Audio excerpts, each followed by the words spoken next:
అందరికీ నమస్కారం అండి. ఆనందంగా జీవితాన్ని ఆస్వాదించడానికి అమ్మ మాటకు స్వాగతం. ఈ సంవత్సరం వినాయక చవితి పండుగని చాలా ఆనందంగా మన ఆనంద నిలయంలో జరుపుకోవటం జరిగిందండి. నా స్వహస్తాలతో తయారు చేసిన గణేశుణ్ణి 5 రోజుల పాటు రకరకాల పూజలతో, రకరకాల అలంకారాలతో పూజించుకుని 5 రోజుల తర్వాత పంచరాత్రాల తర్వాత స్వామికి ఊరేగింపు నిర్వహించి తర్వాత నిమజ్జనానికి తీసుకువెళ్తున్నాం అన్నమాట అండి. నిజానికి గణపయ్యని నిమజ్జనం చేయాలని అనిపించట్లేదండి, కానీ ఇది ప్రకృతి సిద్ధంగా అలా జరగాల్సిందే. అందువల్ల ఇక నిమజ్జనానికి బయలుదేరామన్నమాట అండి. ఈసారి నిమజ్జనం కూడా కొద్దిగా డిఫరెంట్గా చేయాలని అనుకుంటున్నాను. ఊరేగింపు అయితే అండి భలే ఉన్నదండి. వినాయక స్వామి బుజ్జి గణేశుడు మన ఆనంద నిలయంలో పెరడంతా గునగున తిరుగుతూ ఉంటే చూడటానికి ఎంత ఆనందంగా అనిపించిందోనండి. మనసంతా నిండిపోయిందనమాట. ఒక చిన్న బుజ్జి బాబు మన ఇంట్లో తిరుగుతున్నట్లు అనిపించిందనమాట. అలా ఎంతసేపు చూసుకున్నామోనండి. మన ఇంటి దగ్గర ఉన్న ఇటుపక్క అటుపక్క కూడా పెద్ద పెద్ద పందిళ్ళు వేశారండి. ఆ వినాయకయ్యలను కూడా ఈరోజే నిమజ్జనానికి తరలిస్తున్నారన్నమాట. మన వినాయకుడిని కూడా నిమజ్జనానికి తరలిస్తున్నానండి. ప్రతి సంవత్సరం ఇంట్లోనే మా బావిలోనే నిమజ్జనం చేస్తాం కదండి, కానీ ఈ సంవత్సరం మాత్రం నిమజ్జనానికి వేరే ప్రాంతం తీసుకువెళ్తున్నానండి గణపయ్యని. అందుకనే ఉదయమే కారంతా కడిగి శుభ్రం చేశామన్నమాట. కారులో వెనక ఒక క్లాత్ వేసి కారులో కూర్చోబెడితే ఎంత దర్జాగా కూర్చున్నాడోనండి. నాకు ఇలా చూసుకున్న ఏదైనా సరే ఇట్లా గణపయ్యని చూసుకుంటే చాలు మనసంతా ఆనందంతో నిండిపోతుంది అనమాట అండి. అబ్బా, గణపయ్య చూడు ఎంత దర్జాగా ఎంత ఆనందంగా కూర్చున్నాడో నని మురిసిపోయాను అనమాట అండి. ఇక మన గణపయ్యకి మంగళహారతుల్ని సమర్పించి మా వారు, నేను, మా మరిది గారు ముగ్గురం కూడా కొబ్బరికాయలు కొట్టి మేము ముగ్గురము గణపయ్య, అలానే మన ఇంటి ఎదురుగుండా ఉండే చిట్టి వాళ్ళ అబ్బాయి సాయి, మేము 5గురం కారులో బయలుదేరి గణపయ్య నిమజ్జనానికి బయలుదేరామన్నమాట అండి.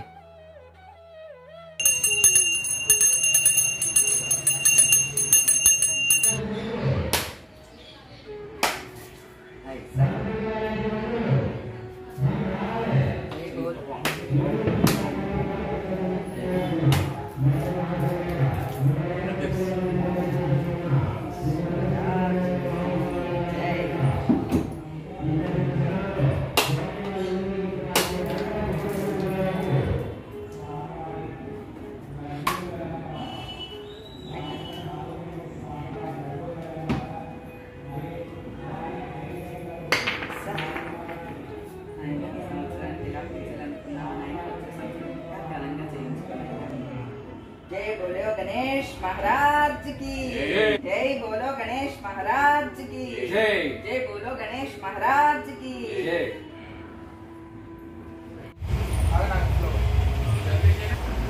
వేసేయండి.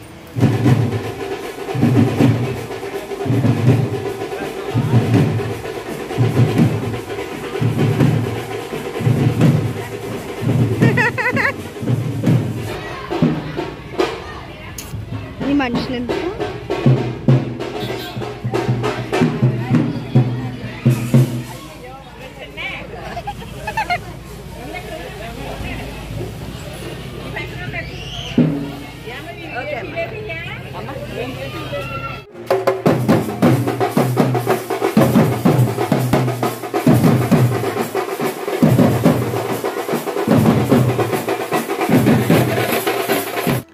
మన పాత ఇంటి దగ్గర కూడా గణేషుని పంచరాత్రాలు చేశారు, పందిరి వేసని చెప్పాను కదండి. ఈరోజే స్వామికి నిమజ్జన కార్యక్రమాలు జరుగుతున్నాయి అన్నమాట అండి. లడ్డూ వేలం పాట జరిగింది. ఆ తర్వాత స్వామివారి ఊరేగింపుకి అన్ని ఏర్పాట్లు చేస్తున్నారన్నమాట. ఊరేగింపుకు వెళ్ళే ముందు మొత్తం అందరూ రంగులు వేసేసుకుని నీళ్లు పోసేసుకుంటారండి మీద. నేను వచ్చేసరికి అక్క మీరు రండి అని నాకు కూడా రంగులు రాయిపోయారనమాట. కొంచెం రాశారులేండి నాకు కూడా అని. వాళ్ళైతే ఫుల్గా తడిచిపోయారనమాట. నేను ఊరు వెళ్తున్నానమ్మా అని చెప్పేసరికి నా మీద మాత్రం కొంచెం రంగులు వేయకుండా కొద్దిగా రంగు వేశారు. ఇక్కడ గణనాథుడికి నమస్కారాలు తెలుపుకుని మన కారేమో అవతల రోడ్డు మీదకి పెట్టి ఉన్నదన్నమాట అండి. అక్కడికి వెళ్తున్నాను. ఈ ఊరేగింపు ఇదంతా బయలుదేరేసరికి చాలా టైమే పడుతుందండి. మరి మేము కూడా గణనాథుడిని తీసుకుని మా దగ్గరలో ఉన్న అఖండ గోదావరిలో ఈసారి స్వామిని నిమజ్జనం చేయాలని అనుకున్నానండి. గోదావరికి బయలుదేరామన్నమాట. మాకు భీమవరానికి ఒక 30 కిలోమీటర్ల లోపు నర్సాపురం ఉంటుందన్నమాట అండి. అఖండ గోదావరి ఉంటుంది అక్కడ. ఆ గోదావరిలో స్వామిని నిమజ్జనం చెయ్యాలి అని అనుకున్నాను.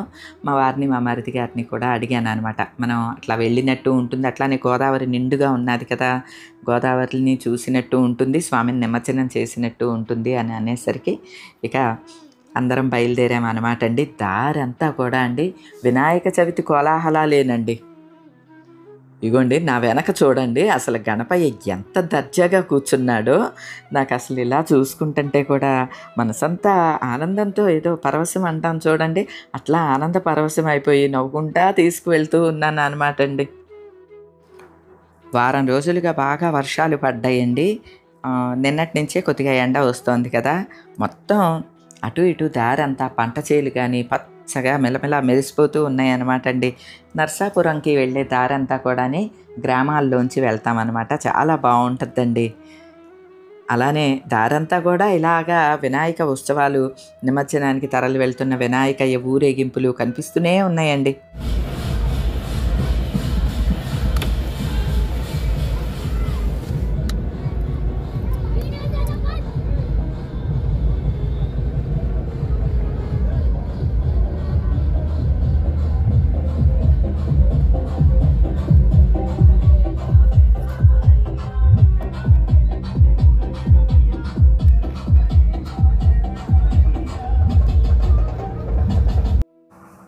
భీమవరం నుంచి బయలుదేరి నర్సాపురం వెళ్ళేలోపు ఎన్ని గణనాయకుడి ఊరేగింపులు కనిపించినాయోనండి. ప్రతి చోట కూడా ఆగి ఒక నిమిషం పాటు చూసి అప్పుడు మళ్ళీ ముందుకు వెళ్తాం. ఇట్లా చేసామన్నమాట అండి.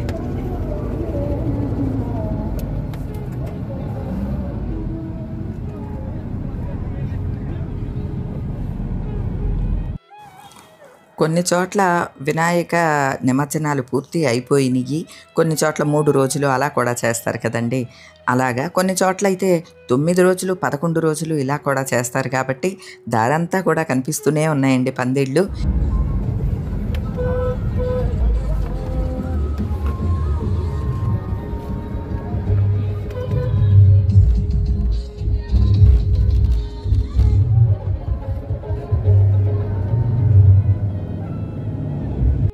వెళ్ళినంత మేర ఇలానే గ్రీనరీ ఉంటుంది.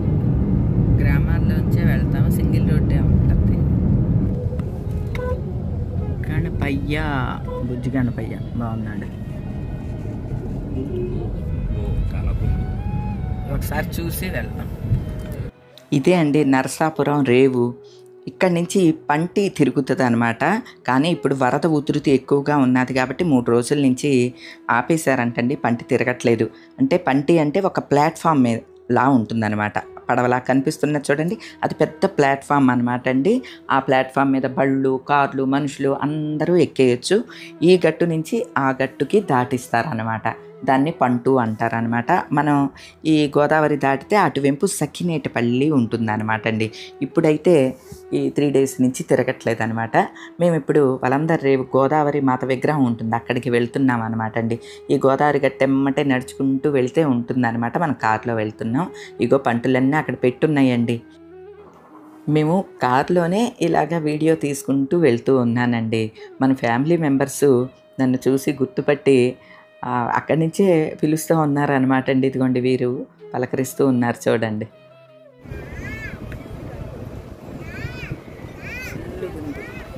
హాయ్ అండి, హాయ్, నమస్తే అండి.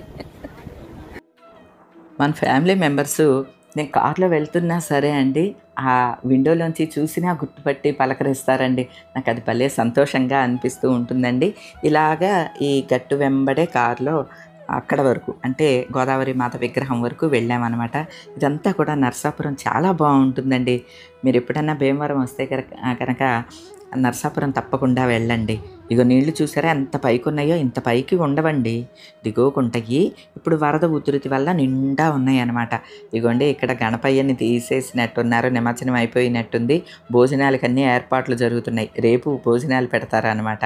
ప్రతి పందిట్లో కూడా చక్కగా ఇక్కడ ఈ కార్యక్రమాలన్నీ అయిన తర్వాత భోజనాలు కూడా పెడుతూ ఉంటారండి. అన్న సమారాధన చేస్తారు. మా సైడ్ భోజనాలు కూడా ఎంత బాగుంటాయోనండి. ఇదిగో ఈ విగ్రహం ఉన్న ప్రాంతంలో చూసారా ఎంత వాటర్ ఉన్నదో. మీరు ఇదంతా కూడా చూస్తారని అని చెప్పి ఇలా తీస్తూ ఉన్నాను అనమాట. ఇక్కడ కళాక్షేత్రం అని ఉంటుంది, పాపు కళాక్షేత్రం అని అక్కడ కూడా నీళ్ళు వచ్చేసేసినాయండి. ఇదంతా ఫుల్ వాటర్గా ఉన్నది. ఇదంతా కారులోంచి అలా వీడియో తీసుకుంటూ గోదావరి మాత విగ్రహం దగ్గర చాలా పెద్ద ఆర్చ్ లాగా కట్టి ఉంటుందన్నమాట. ఇదిగోండి ఇదన్నమాట. ఇక్కడికి వచ్చి స్వామిని నిమజ్జనం చేయాలి అని అనుకున్నాను, అందుకనే ఇక్కడికి తీసుకొచ్చాను అనమాట అండి. ఇది ఇక్కడి నుంచి చూస్తే అఖండ గోదావరి చాలా గొప్పగా కనిపిస్తూ ఉంటుందండి.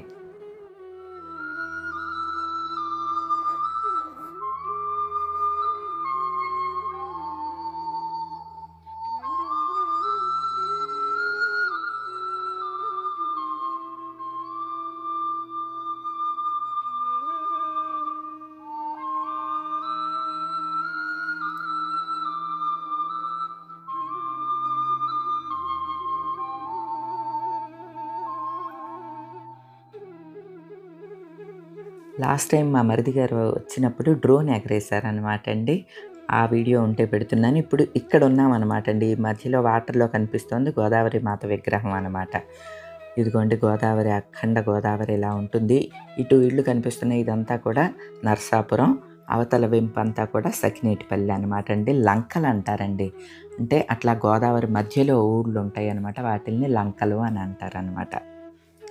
ఈ అఖండ గోదావరిలో మన గణపయ్యని నిమజ్జనం చెయ్యాలి అని కోరిక కలిగిందనమాట అండి. అందుకనే ముందే ప్లాన్ చేసుకున్నాము. గణపయ్యని తీసుకువచ్చిన తర్వాత ఆయనకి అన్ని పట్టుబట్టలు, ఆభరణాలు అన్నీ వేసాం కదండి. మళ్ళీ ఫంక్షన్ అయిపోయింది కదా, అవన్నీ కూడా తీసి జాగ్రత్తగా మడతపెట్టి ఓ బాక్స్లో పెట్టాను అనమాట అండి. మనం ఏదన్నా పెళ్ళి పేరంటాలకి వెళ్ళినప్పుడు పట్టుబట్టలు కట్టుకుని నగలు వేసుకుంటాము, మళ్ళీ ఆ ఫంక్షన్ అయిపోయిన తర్వాత జాగ్రత్త చేసుకుంటాం కదండి. అట్లానే వినాయకయ్య వస్త్రాలు, నగలు అన్నీ కూడా జాగ్రత్తగా ఒక బాక్స్లో పెట్టి వినాయకయ్యని నిమజ్జనానికి తీసుకువెళ్తున్నామండి.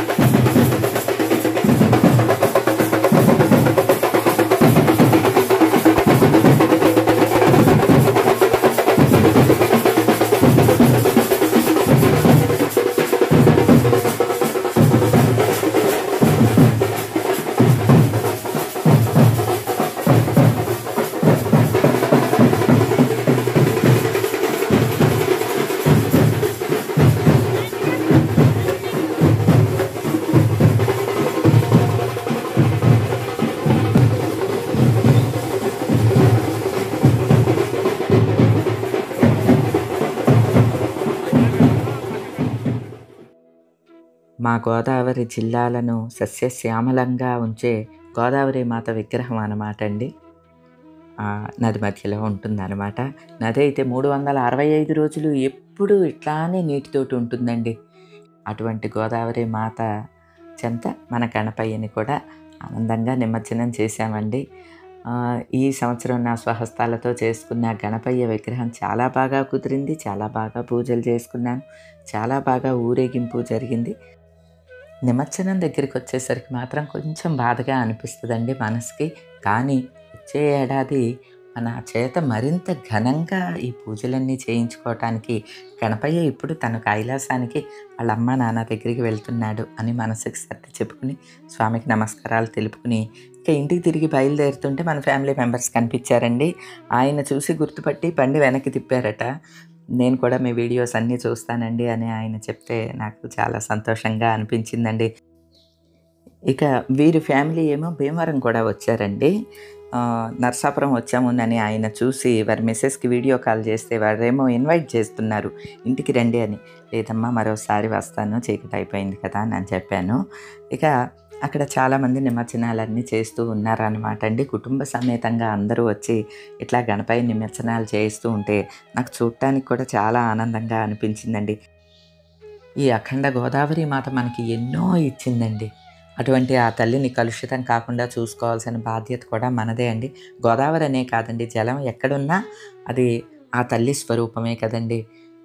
రంగులు హానికరమైనవి అటువంటి ఏమీ ఉపయోగించని విగ్రహాలను, మట్టి విగ్రహాలని పూజించి నిమజ్జనం చేయటం మంచిదండి. అలానే ప్లాస్టిక్ కూడా అవాయిడ్ చేయటం మంచిది.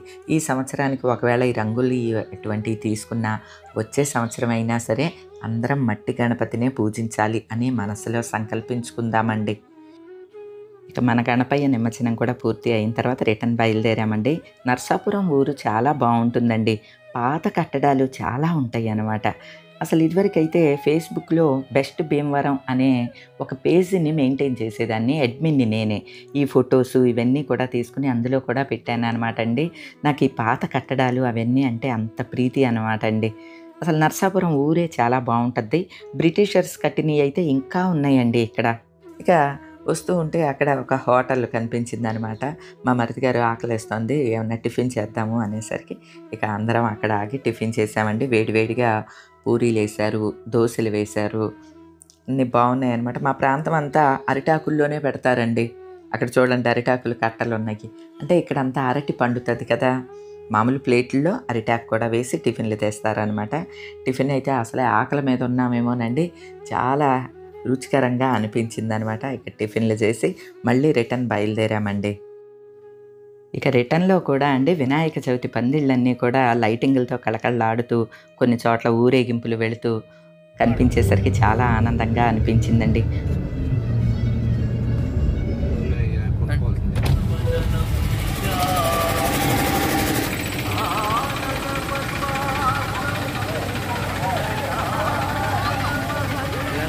వేస్తున్నారు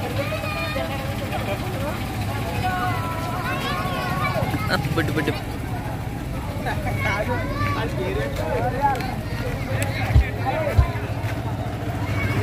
కొన్ని చోట్ల వినాయక పందిళ్లలో స్వామిని ఇంకా ఉంచారు. అంటే 9 రోజులు 11 రోజులు ఇలా కూడా ఉత్సవాలు చేస్తూ ఉంటారు కదండి. కొన్ని చోట్లయితే వినాయక స్వామి నిమజ్జనానికి బయలుదేరి వెళ్తూ ఉన్నాడు. కొన్ని చోట్లయితే పూర్తిగా నిమజ్జనం కూడా చేసేసి కేవలం పందిళ్ళు మాత్రమే ఉన్నాయి, లైటింగ్ మాత్రం ఉన్నది. అంటే అన్నదానం, అన్న సంతర్పణ చేస్తారు కదండి, అప్పటి వరకు కూడా ఈ పందిళ్ళని అలా ఉంచుతారనమాట.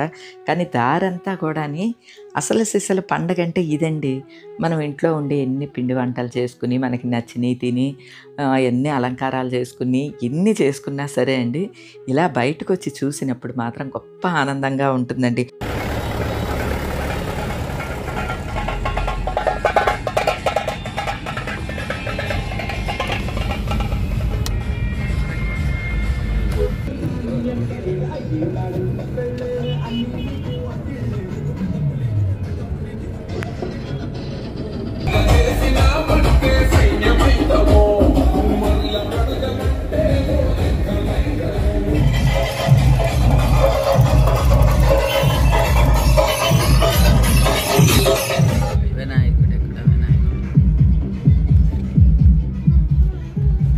భోజనాలా